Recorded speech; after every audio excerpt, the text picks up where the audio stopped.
can't make it up. The story of their season in a nutshell was presented yet again in tonight's defeat here to the Miami Marlins. How we doing, everybody? Even though I know the answer to that, because if you're a Mets fan that devoted your Saturday like I did, when mind you, for those that are unaware, today is actually my birthday. So for me to go out of my way to make sure that I'm still covering this Mets team like the madman that I am, even on the birthday, I'm saying to myself, there's no chance in hell the Mets are going to come back and win this ball game. Then they somehow, someway rally back 6 runs down after David Pearson has his worst start of his career, allowing 8 effing earned runs across 2 innings. You thought Yuri Perez was batting practice for Miami yesterday? Let me step right up and show you David Pearson with his second horrendous outing over his past 4 starts, and now over his past stretch of games has a north of a 5 or so ERA. Peterson's batting practice. The Mets rally while initially down in this ball game 8-2. They make it a tied ball game 8-8 because Juan Soto has not one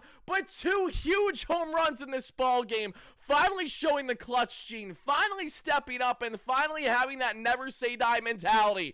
But all it takes is David Peterson, Tyler Rogers, Edwin Diaz step right up. The most important pitchers for the Mets today came out and gave them a nothing burger. Peterson's batting practice. Rogers can't get a scoreless inning. Edwin Diaz, for the first time in what feels like forever, cannot handle the 9th inning. Anything and everything imaginable went wrong for this Mets team on the pitching end. On the offensive end, there's only one qualm that I have. You strand Jeff McNeil while down a run at third base with no outs. You're telling me you can rally 6 runs down? Yeah, you can't score, Jeff, when all you need was a sac fly or a ground out? Are you kidding me?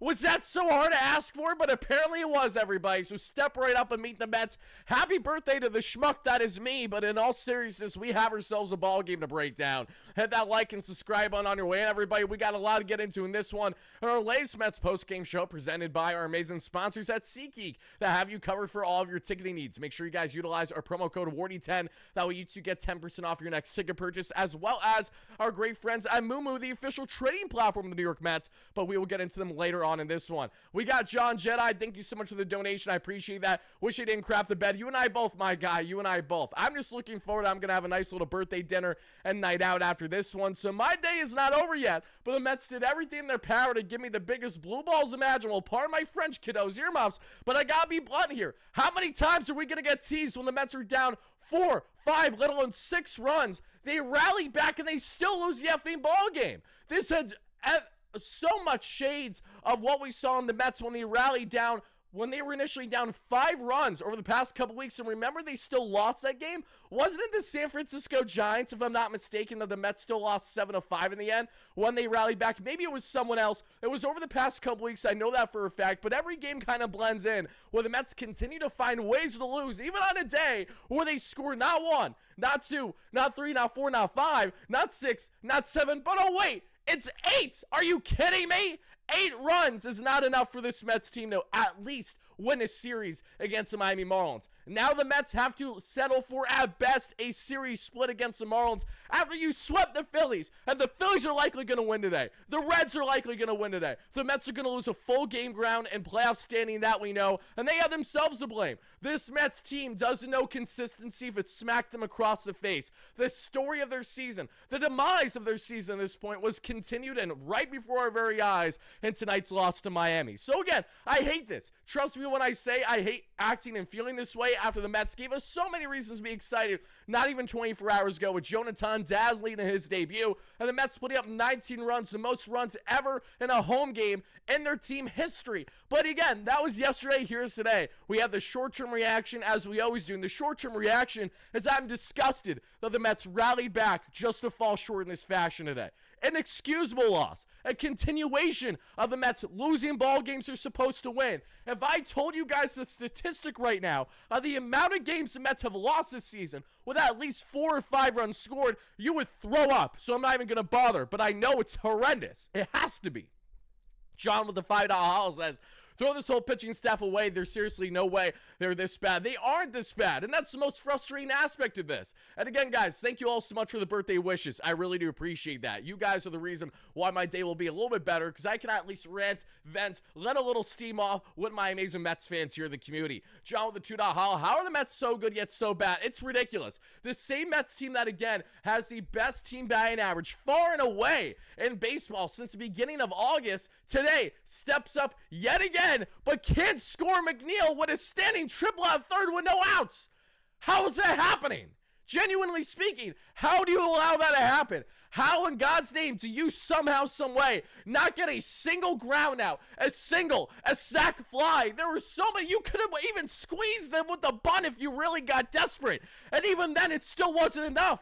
And miss me with the nonsense that, oh, the pitching, just an unlucky day for them.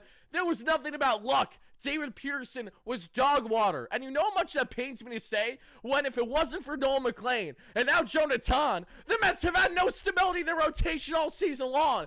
This is the one man who's been holding the fort down. He's the one man keeping it together. If this man can't even be the guy that we need him to be, we have ourselves yet again a problem. Brandon Sproats towing the rubber as the starter for AAA Syracuse today, as Francisco Alvarez is DHing there after looking great. He will be catching tomorrow there. They're in Scranton, which isn't far from me. I should have attended that game and watched that game instead of this shit show you call the Mets here, losing 11-8 as the final score. But Peterson's batting practice, dog water. Chris Davinsky, who got called up today as Jose Castillo was sent down, was gorgeous. 3 brilliant innings, and he will likely be DFA tomorrow because the Mets are going to want an extra roster spot there, knowing that Davinsky will not be available to pitch tomorrow. So, Chris, thank you so much for your service. You continue to be an absolute dog.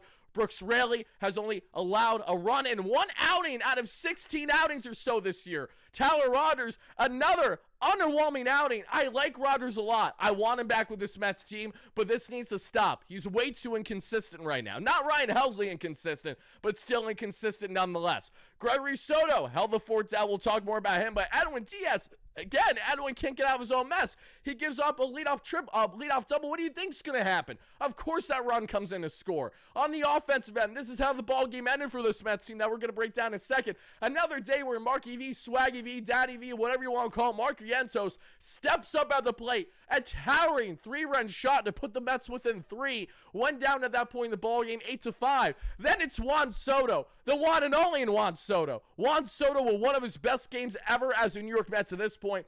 It wasn't just the fact they hit 2 home runs. It was the meaning of those home runs, and it was knowing that they weren't garbage time home runs. Juan Soto is the reason why the Mets even stood a chance offensively in this ballgame today, when not 1, but 2 huge home runs that we saw in this one. Him and Mark Vientos headline this Mets offense. Brett Beatty, another multi-hit game. Loving that from Brett. Cedric Mullins, not looking good batting 9 today, got to be honest with you.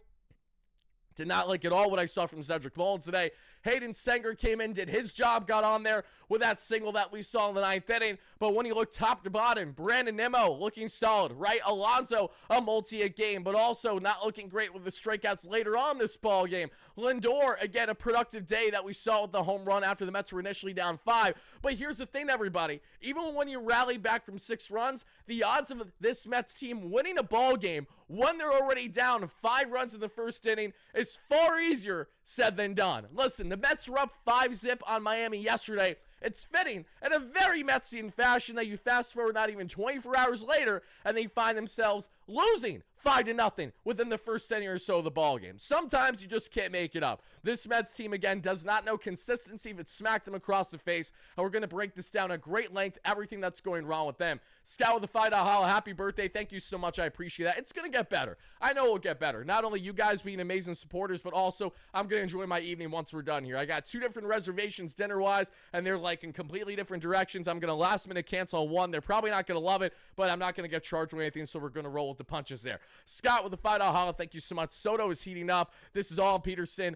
Soto is in his prime time. Not worthy of a rant. Do we really want Diaz down by 1? Happy birthday. Thank you again. Yeah, I mean, listen, it's a fair argument. It's a fair question. Do you really want Diaz in this ball game when you're losing in the ball game? But you also understand to a degree the mindset of Carlos Mendoza. You haven't been able to utilize Edwin too much lately. It's a 1-run ball game. You want your best player out there. I don't hate that decision by Mendy. What I hate is the aftermath. It's what happened by putting Edwin Diaz in this ball game when the Mets were still within reach, only down a run. Who knows what would have happened if Edwin obviously was pitching this in, if Edwin was pitching this one in a tie ball game or with a lead, but we're never going to know now. What we know is that the Mets, even while down 6 runs, managed to rally all the way back just to give us the biggest joke of a comeback imaginable, because they fall short in the end by a final score of 11-9. Pat Benson with a $2 donation states the following. Said it once, I'll say it again, pitching wins. Goes without saying, obviously. Pitching will carry this team, and pitching will inevitably be their demise as well. Mac Dodd, $2 holla. Is tomorrow the last day to set the roster for postseason?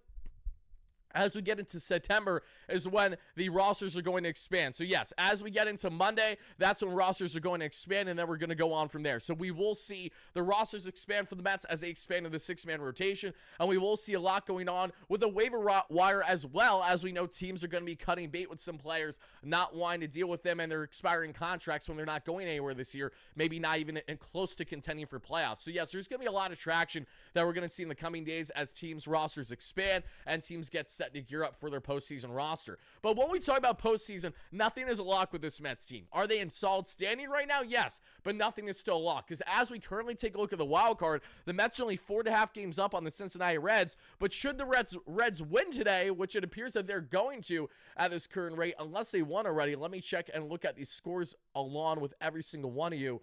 What did Cincy do today, or are they still playing? Cincinnati, they are still up 1-0 in the top of the 4th that we see with 2 runners on with 2 away against the St. Louis Cardinals. The Phillies and the Braves are tied 1-1 through 6, but the odds of banking on the Braves is slim to none.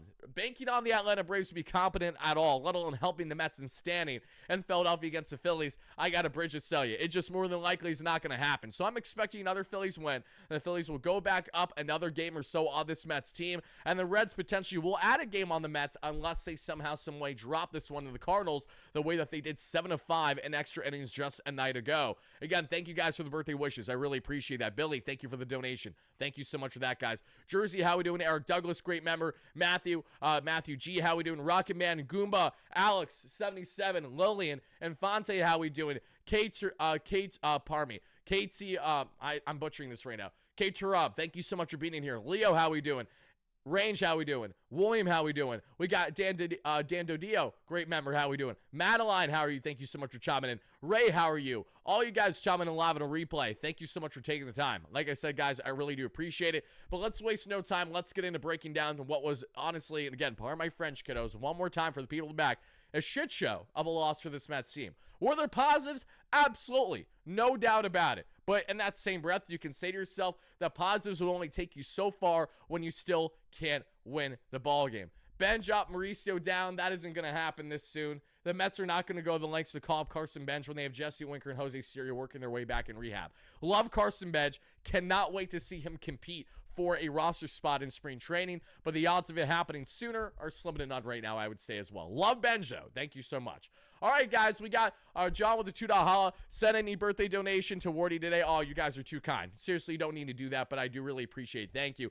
Gary Jinx Peterson, what else is new? Tends to happen with Gary as of late. Thank you for the donation. Peter, great member. Guma, $5 holla. Happy birthday. Thank you so much. I appreciate that. Juliet, thank you so much for gifting a membership and the live show, too. That's really, really kind of you. Thank you so much. Another complaining about how the Mets have no identity, but I will urge they do, and that is inconsistent and unpredictable. That is true. That's the worst kind of identity imaginable to have, though, if you're a Mets fan. We don't like that. We're not happy about that, obviously. My guy, $2 holla. Thank you so much, Scott. Senga needs the ghost the F up tomorrow. He does. If Senga doesn't show up tomorrow, we're cooked. Like, beyond cooked. This Mets team cannot lose 3 out of 4 against Miami at home. If they do, again, we're right back to square one again, and we feel the exact same way that we did heading into that Philadelphia Phillies series before the sweep. Again, the Mets being back is Jack, you know what, if they cannot find consistency. The fact that we are praying and longing and dying just for the Mets to split the series tomorrow is honestly pathetic in itself. If you asked me 3 months ago when the Mets were 21 games above 500, if I would tell you that the Mets would go on the inconsistent stretch that they did to the degree that they did, I would say I'm very disheartened to hear that. I'm disgusted, and I'm not looking forward to going through that gauntlet. Well, here we are, folks. Again, right in the heart of the gauntlet. anything and everything imaginable is going wrong for this Mets team from there trying to get themselves some type of consistency, some type of momentum, some type of vibe that'll actually carry beyond one singular series. Enlighten me as to when the last time it was this season that this New York Mets team actually gave us competent baseball for 2 to 3 consecutive series in a row. When was the last time the Mets went 2 weeks in a row of playing solid above 500 baseball? And the answer to that is we're going all the way back to the Mets probably in May when they were 21 games above 500. Since early to mid-June, the Mets have played some of the most lackadaisical, inconsistent baseball that we have seen in a summer stretch imaginable. That's why this August has been brilliant in a lot of ways, because they finally are starting to get at least somewhat out of their run. The offense is breaking out. The Mets now set a single-month team franchise record for the most home runs ever in the month of August here with 53 and counting. And for them to make all these personal accolades happen and finally say, okay, we went from being the worst offense in baseball to now being the best in a snap of a finger, that'll only take you so far when the pitching is nowhere to be seen. It's disgusting. It really is. It'd be honest. And Juan, thank you so much for the donation too, brother. Really do appreciate you and how long you've been a supporter. Thank you, thank you, thank you. Don't worry, Wardy. I'll rally the group to donate. You're too kind, Jonah. I'm not asking for any, so please know that. I always appreciate the donations, but don't think I'm out here asking like spare change. I'm not like that. But they always help the platform, so thank you guys kindly for that. All right, guys, let's break down this shit show together. Let's get into this circus act, because very fitting that a day after the Mets beat up on Yuri Perez and get him out of the ball game and not even a full inning, they beat up on Edward Cabrera as well.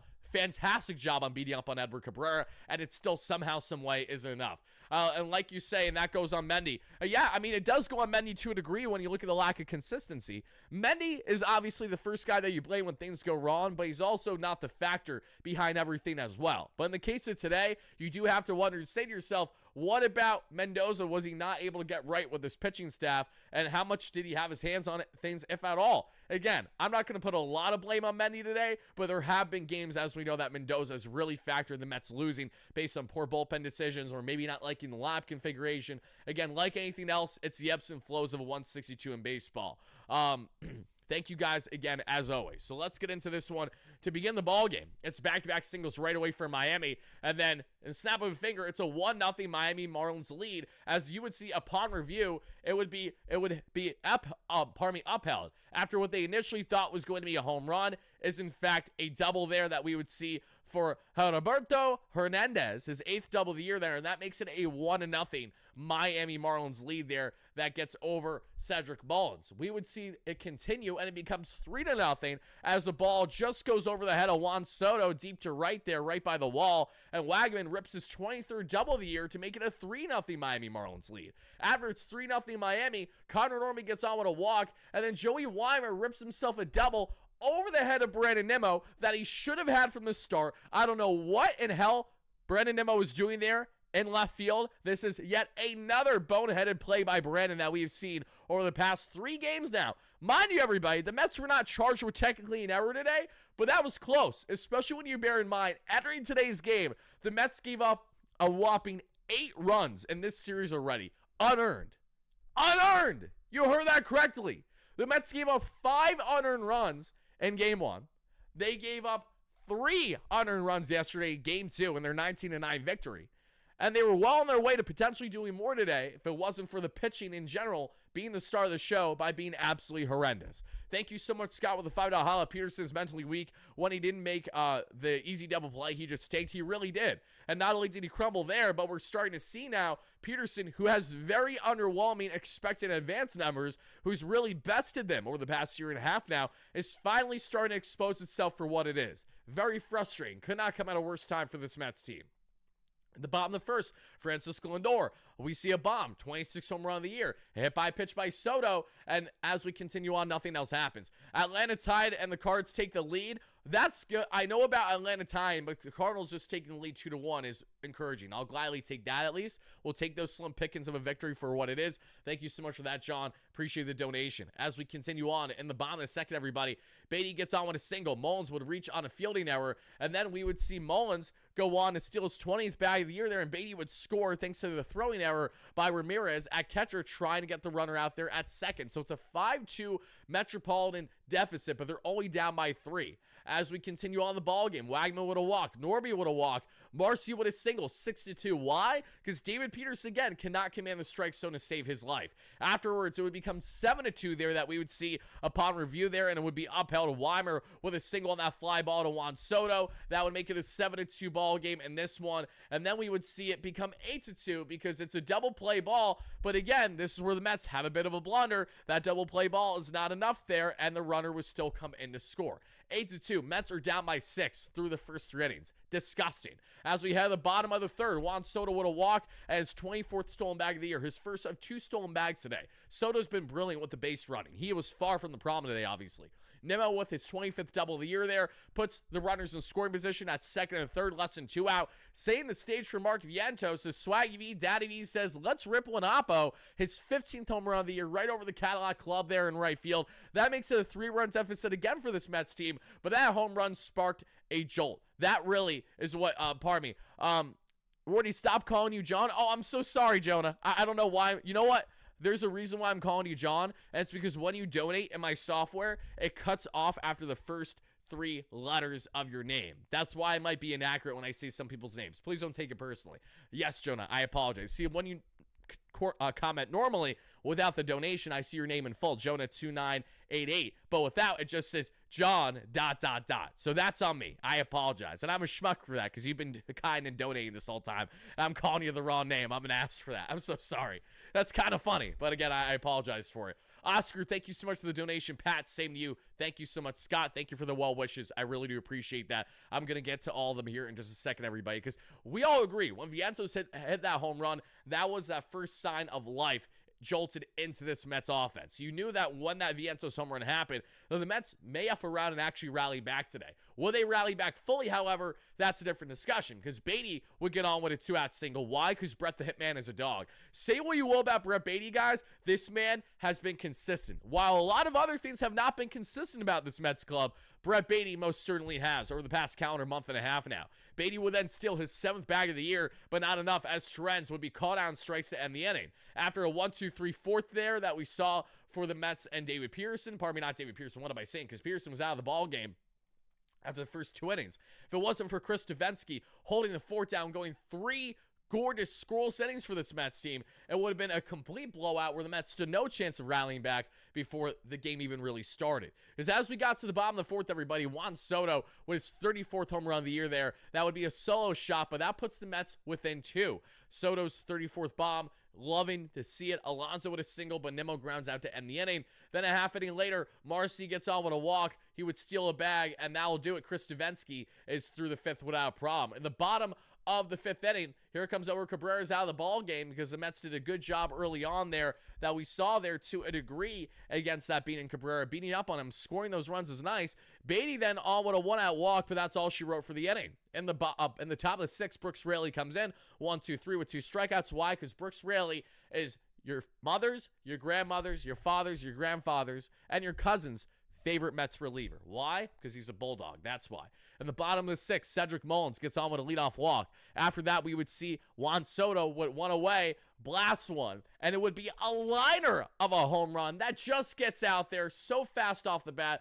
His 35th home run of the season for Juan Soto. I was so ready to get into what I thought was going to be the most electric comeback victory for the Mets this season. And for a good stretch, we had ourselves believing that. Again, you were down 6 runs, 6 effing runs, and you managed to tie the ball game 8-8. Shame on me for thinking that the boys are going to come all the way back after that initially happens, right? It's a 382-foot bomb for Juan Soto. It ties the ball game 2-2. This was, in my opinion, one of the most impressive games by Soto this year, especially down and needing a man to clutch up later in the ball game. Soto did that, so you can't rag on him and say that he wasn't clutch today. No, he most certainly was, helping the Mets to hit today that we saw with runners in scoring position. He was one of the only guys to step up. The Mets were 8 for 9 with runners in scoring position today. Fast forward a day later, this is easily the worst line of a runner in scoring position line the Mets have had, I feel like, in a hot minute. They went 2 for 12 and left a total of 10 on base. Brandon Nimmo hits himself his 26th double of the season, everybody. His 2nd big hit of the ball game in that regard. And that would set the stage for Mark Vientos, who unfortunately would fly out there to Derek Hill to end the inning. In the 7th, Tyler Rogers comes in. He gives up a leadoff single to the catcher Ramirez.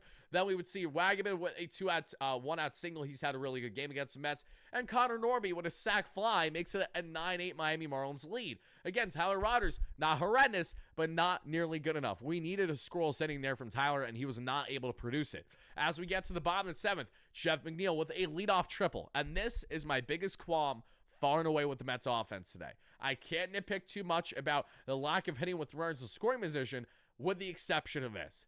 How do you allow Jeff McNeil to be stranded at third base with no outs? That's inexcusable. The Mets could have went what feels like north of 10 different routes to drive in Jeff to tie the ball game, and they couldn't. First, it's a ground out by Beatty. That's a terrible ground out because it's an easy ground out to first base that can't get Jeff to home in time. Then Starling Marte comes in to pinch hit, and Marte's out on 3 pitches on a check swing. Horrendous at-bat by Marte. I love Marte. He's been very clutch for us as of late. Wasn't there. Cedric Mullins then. All we need is Mullins again, poke a single, keep the line going, or get on with a walk, something, and he lines out to end the inning. That moment right there, when the Mets stranded McNeil at third, is why I said to myself, wow, we're really going to lose this ball game. Like, I thought it early, obviously, when Peterson got rocked and gave up 8 earned runs. And then I thought it again as soon as we stranded Jeff, because the Mets have not won a ball game this year, one losing heading in the 9th inning. And it feels like they haven't won a ball game at all this year when losing heading in the 8th inning. If they have, it's been very slim pickings and has not happened often at all. So the writing was sadly on the wall for the Mets at this point in the ball game when they were still down just one measly run because he only had 6 outs to play with. And that would be their demise, because as we get through the top of the 8th inning, as Gregory Soto has himself a scoreless inning like the Bulldog he is as well, Ronnie Henriquez, who dominated the Mets array in the series, does it again. He gives up a walk to Soto, but that's fine because then he strikes out Pete Alonso, who did not look good in that at-bat. Soto steals his 25th bag of the year, second in the ball game, and then Nimmo grounds out to end the inning. After Ramirez would get on with a leadoff double in the 9th for Edwin Diaz, we would see Liam Hicks get on with a 1-out walk. And then Ramirez steals his first bag of the year. He gets to third base, and Norby would hit himself his 13th double of the season, and it's 11-8 Miami. Now, if you guys didn't think the Mets were going to lose at that point, I don't know why, because all the signs were on the wall that the Mets were not going to win this one, unfortunately. Joey Weimer with a single. That's all she wrote, though. We had the bottom of the 9th. A Jeff McNeil 1-out walk. A Hayden Seger pinch hit single, and that's amazing. And then Cedric Mullins striking out swinging in what was a very brutal at-bat against Tyler Phillips. Tyler Phillips, for those that don't know, who's the closer there for Miami, or one of the top relievers there for them this year. But he's a freak. He smacks himself hard, fully across the face, like bam, bam, bam, when he bolts out there to toe the rubber. So, yeah, my confidence was not instilled at all when Phillips was coming in the ballgame. The guy's an absolute madman, and you want freaks on the mound. You want guys that just are looking for the juice and looking to get their own moxie going by being absolute madmen, and that's what he was. So I was not feeling confident, even when the Mets had the runners on. They have the tying runs on with 2 outs. It meant jack, because, again, the Mets have not rallied back once this year in the 9th inning. Why was today going to be any different? Oh, they rallied back while down 6. That doesn't matter, because if they're still down 1, 2, 3 plus runs in the 9th inning, it ain't going to happen. So, guys, Mets again go on and lose this one in a very frustrating, disheartening, disgusting fashion by a final score of 11-8. Pat with the $2 holla. Let's hear it for the batting practice lab. Again, I will say that's pretty funny, Pat. Pitching got exposed today, no doubt. Again, Peterson's underlining numbers and advanced metrics are usually not good, but he's exceeded those expectations, and he's defied the odds with his great ground ball play as a pitcher to induce a lot of those ground balls to the Mets infield. Today, Peterson did nothing good at all. Oscar, $5 holla. Happy birthday, Wardy. So frustrated with this team, I almost threw my remote control on the TV. You should have. Just kidding. You should have thrown it right into the couch, so that way it doesn't hurt anything, but you get your frustration out a little bit. Maybe beat up a pillow when you really get mad. When they didn't score McNeil on third, hope you have a great beat. Thank you so much. I appreciate that. Thank you guys kindly for the donation. Seriously. We got another guy here with another $20 holla. Thank you so much, brother. I appreciate that. We got my guy Oak in here. He says, Wardy, do you think Mendy should pull a Bobby Valentine and pull a position player, a pitcher or position player early for poor performance? I mean, we kind of did that, though. Like, that's the thing. Like, we kind of already did that. Peterson was out of the ball game in 2 innings. Should he have been out of the ball game after the first? Yes. Unfortunately, we needed length. So because of that, you had to stretch him a little bit farther. Great. Thank you so much for that donation. I appreciate that. But yeah, no, I mean, I don't disagree with you. I think there's definitely moments where many should maybe be a bit more proactive and get a guy out of there, or maybe be a bit more aggressive in the lineup if things aren't working the first half of the ballgame per se. But the lineup was not the issue today, nor was it, certain individuals outside of really Peterson. Peterson was the reason why the Mets lost this ballgame. Bring up Sproat tonight. Unfortunately, Juliet, not a chance in hell that happens. You want to know why? Brandon Sproat towed the rubber as a starter for Syracuse today. So, while I do believe the Mets are still going to call up Sproat this year, it does appear that it's not going to be as soon as we were initially expecting or hoping. If Brandon gets called up, it ain't going to be until earliest when the rosters expand on Monday. That is when it could happen, but I also could see them waiting until basically when Brandon would be ready for his next turn of the order, or they want to utilize him as a reliever in a piggyback situation to go down those lines, and then that's when they're going to call him up. So, nothing is definitive as to the date that they're going to call up Sproat, but obviously you'd have to imagine that's going to happen now sooner rather than later. It has to. Unless Sproat gets rocked again today, he doesn't look good in the minor leagues, and we go on from there. And speaking of Brandon Sproat, everybody, let's actually do a quick check on Brandon to see what happened or didn't happen for him for the Syracuse Mets today. Syracuse, actually I can just go check it here.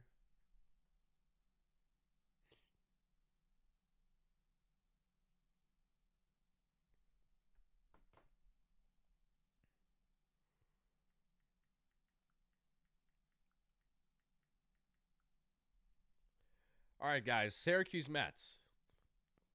They are okay. Okay. Okay. Oh, my God. Yeah, Brandon Sproat's ready. Brandon Sproat, 7 shutty tonight. 3 hits allowed. 2 walks, 9 strikeouts.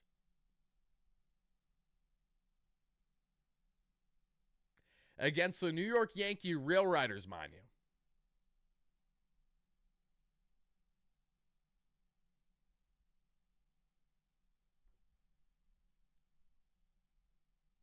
I like that.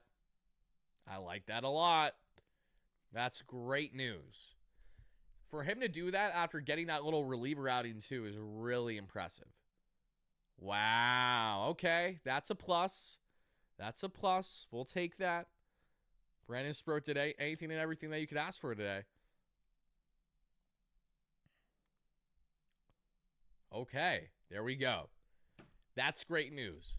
That's a positive we could take from tonight's show. Not that it has anything to do with the actual Mets team right now, but on who will get called up soon. Why did they DFA Castillo? Because he pitched multiple innings. That's all it is. You got to realize Castillo's nothing more than an innings eater for this Mets team. They do the exact same thing with Chris Stevenski. Because of that reason, both are just going to be retreads in this bullpen and nothing more. Sproat the GOAT. I know. I hope so. I'm really, really getting excited about this because that was the best start that Brandon Sproat has pitched this season. That's not an understatement. Brandon Sproat has not had a better, more dominant start than what he just did tonight, going 7 shutty for. Oh my God! I wish I was in Scranton for that game today. That's the biggest bummer. I'm under an hour away from Scranton. I'm not far. Today would have been actually that would have been a nice way. Even though it's a 1-0 game, it would have just been watching a pitcher's masterclass and that's it. Alvarez at DH today, through 8 innings, 0 for 3 with 2 strikeouts. But in fairness, no one has hit today between the Mets and the Rail Riders. Brendan Beck, the pitcher today, who has just around over 3 ERA in AAA for the Yankees organization, won 7 innings of 1 earned run baseball today. So both teams got pitcher masterclasses today. However, the one that stepped up and looked the best between the two appears to be, in fact, yes, Brandon Sproat and the Syracuse Mets. That's great news. So I think that's definitely a positive that I can leave you guys with before we wrap up the show, because we're not going to be long-winded with this one. I'm definitely going to try to enjoy some of my birthday today. I'm not going to stretch out this live stream too long. So before I get out of here, everybody, I do want to go over a couple things with each and every one of you. Who comes up tomorrow? That's a good question. Who comes up tomorrow?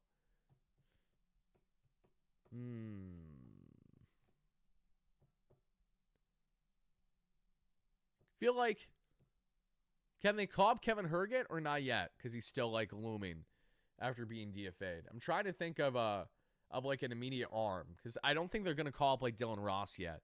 And Ramos, thank you so much, brother. I appreciate that. Trying to think. Is Justin Garza still in the organization? If Garza's still in the organization. Oh, wait, you know what? If he didn't pitch tonight, I would say let's go with our guy Warren. That's what I would say. Oh, Dylan Ross pitched today. So, yeah, he wouldn't be available. Lovelady pitched today as well. Yeah, I would go with, let's go with Austin Warren. That would be my call-up pick for the Mets. As long as he's healthy and not having issues. I think Warren would make the most sense. Warren was brilliant for the Mets last time he was up here. He went, I think, what, 3-4 rock-solid innings in there for Montas, so Montas was ass. Alex Carrillo has nasty stuff, but it has not translated to the Major League level at all yet. Yeah, I'm going to go with Austin Warren. That's going to be my educated guess of a Mets bullpen call-up should they part ways with Chris Davinsky tomorrow prior to tomorrow's game. What about Dylan Ross? He pitched 1.1 inning today. He only got one out for the final out there, I believe we saw. I don't know exactly why, but yeah, Ross and Lovelady pitched in the 8th inning today that we saw. Justin Hageman, I mean, if you need length, I guess that would make a level of sense if you need Hageman, right? If Senga can't go deep for you tomorrow. So that is in play. But Warren also can give you 3-4 innings. So, it's not out of the realm of possibility either. So I think whether it's an Austin Warren, whether it's a Justin Hageman, it's going to be someone along those lines. Happy birthday. Thank you so much, brother. I really appreciate that. Thank you so much for the donation. Hi, Rory. Tough loss for sure. It was a very tough loss today. Guys, I'm going to say one more to everybody. And Julia, thank you for the donation, $2 holla. Greg with a $5 holla. How do we hold Phillies to 8 runs over 3 games and then give up 27 to the Marlins? Because 8 of those 27 were unearned because we have dog shit defense. And the rest is David Pearson having no clue how to command the strike zone. That's the unfortunate reality. Inconsistency at its finest, Greg. Thank you so much for being a great member. I appreciate that. My 23, no, I'm actually 25. I'm getting old, guys. We're getting up there. When I started this platform, I was a young and spry 20-year-old. Yeah, I was 20 my first year that we started this, right? Because I started in December 2020. Yep. Yeah, that's crazy. Oh, my God. Wow, guys. Wow, we started the platform so long ago that I couldn't even legally drink my first, north of a calendar year covering the Mets here. Kind of crazy. Now I'm a dad. Now I got so much other things to worry about. night and day wiring. I'm unk. We're not unk yet. And once I get a 30, you could start with the unk jokes, even then that isn't valid. No, I'm Papa Wardy is what I am. I'm not unk. I'm not the uncle. No, Q Maury, where he's trying to read the results. And he's like, "You are the father." That's me. That's me. Bobby G with a $10. Thank you so much. I dodge a lot of pain. I don't know, Mike. There might be a lot more in store for me the next 25 years. Don't speak too soon. Bobby G with the $10. Thank you so much, Bobby. Happy birthday, my man. Buy yourself a drink. I will. I most certainly will. Thank you so much for that. Again, thank you, everybody. Really do appreciate it. Can't begin to tell you guys how much I appreciate the support. It has been a blast covering the Mets, win, lose, or draw, because you guys are everything here in the Mets community. Thank you guys again for all the birthday wishes. It means a lot. Let me relay 2 more things before we get out of here, and then we'll wrap it up. 1, on the pitching. Pitching-wise, Mets grade, David Pearson, 0 out of 10. Dog shit. Bullpen, 3, 4, 5. Allowed 3 earned runs across 7 innings. Knowing who gave up the runs today, bullpen gets a 5 out of 10. Need to be better Tyler Rogers and Edwin Diaz. Inexcusable, Edwin. I don't care that we're losing in that 9th inning. We need you to be the guy, and you weren't that today. Hitting-wise, this is how the ball game ended. Juliet, thank you so much for the happy birthday donation. I really do appreciate that. Wish you the best for you and yours. Hope everyone's having a nice weekend, all things considered. As you guys can see here with the Mets Live, Lindor, 268 average, 798 OPS, including what we saw in his latest home run. That home run was his 26th of the season. Juan Soto, 2 home runs on the day, up to 34 now, or 35, I believe. 3 RBIs, 254 average, 903 OPS, and now up to 25 stolen bases. For those that don't know, Soto did something that no one else has done that I want to relay to every one of you that I meant to say earlier. Juan Soto is the first player in Major League Baseball history with 35-plus home runs in 3 straight seasons for 3 different teams. That's actually kind of crazy. Shout out to Sarah Lanes. For those that don't know Sarah Lanes, amazing person in the baseball community. Make sure to check her out and the great fight she's been having. And everyone has been battling in regards to ALS, if I'm not mistaken. She has definitely been a warrior. Greg Harvey, Between the Numbs on X, who's great. What the stat says, players in MLB history to have at least 30 home runs, 20 stolen bases, and 110 walks in their first season with a team. Barry Bonds in 1993, and now Juan Soto in 2025. It's fitting, considering that Juan Soto is the closest thing to Barry Bonds to hit the major league level as a young phenom. No doubt about it. He's putting up numbers that really only guys like Barry have done in their career, which is pretty jaw-dropping. So Soto, he's in good hands. Alonso, 2 for 5, 271 average, 868 OPS. Nimmo, 2 for 5 on runs, scored 263 average, 786 OPS. Vientos, 3 RBIs, his 15th home run of the year on that 3-run bomb oppo. 246 average, 732 OPS. McNeil, 1 for 4, 253 average, 794 OPS. Beatty, 2 for 4 with a run, scored 255 average, 752 OPS. Terenza, 0 for 216 average, 609 OPS. Marte, 0 for 281 average, 793 OPS. Sanger, 1 for 1, a $185 average, 429 OPS. And Mullins, 0 for 226 average, 722 OPS. Thank you guys again. Mario, 2.ha. Why is Pearson bad? 1 game every 1.5 months. He's been bad for 2 games over the past 4 starts and really has not been good for a good stretch of baseball now. In case you guys are wondering, David Pearson has kind of not been it for his last 13 starts now. You guys ready for this statistic? I don't think you are. And I know there's more than just baseline ERA, but still hear me out. David Peterson, over his last 13 starts, has a 4.96 ERA. His first 13 starts, 2.49.